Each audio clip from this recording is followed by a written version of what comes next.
নমস্কাৰ সকলোকে মোৰ এটা সৰু মিনি ব্লগলৈ আপোনালোক সকলোকে স্বাগতম জনাইছোঁ। এই আমাৰ ধনু হাঁহিছে। ধনু আমি আজি ক'ত যাম এতিয়া? ঠেলামাৰা নহয়, আমি বৰগাঁৱত চুলি কাটিব যাম। এই চুলি দাঢ়ি পুৰা দীঘল হৈ গ'ল। বৰগাঁৱত আমি আজি চুলি কাটিব যাওঁ।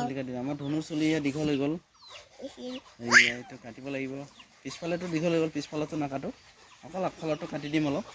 এইখিনি অলপ কাটি কেনে আমি আহি যাম।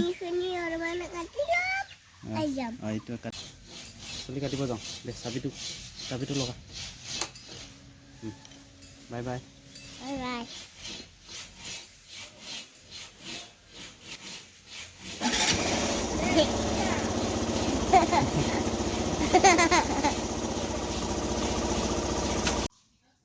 চুলিটো কাটি আহি নিজকে অলপ চাফা যেন অনুভৱ হৈ আছে, তাকে চালোঁ।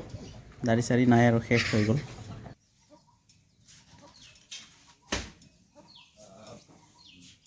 এইফালে এইফালে ধুনীয়া দিব নেকি? ধুনীয়া দিব কাটা দেখি। আমি চুলি কাটি আহি গ'লোঁ এতিয়া। ধনুৰ কাটিলোঁ এইখিনি, মই কাটিলোঁ এইফালে দাড়ি চুলি।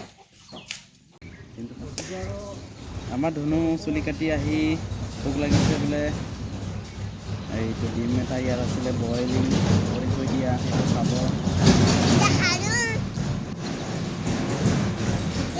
আমি আজি